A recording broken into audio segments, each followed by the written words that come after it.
I'm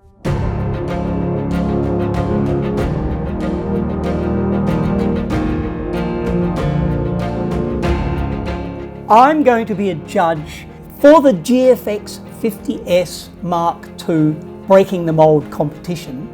You're going to need to be energetic, you're going to need to think about what you're doing, step outside your comfort zone, be creative and take time.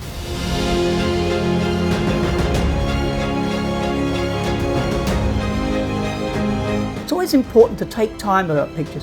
Think about what you're going to shoot. Think about what the light is going to be like. Think about when is the best time to go and do it. If it's a landscape, if it's about people, wait for the moment, just that one moment when everything comes together. Lighting, content, composition and energy. Always it's energy that we're looking for in an image. The best entry will win the new Fujifilm GFX 50S Mark II camera, along with the GF 35 to 70mm zoom lens kit.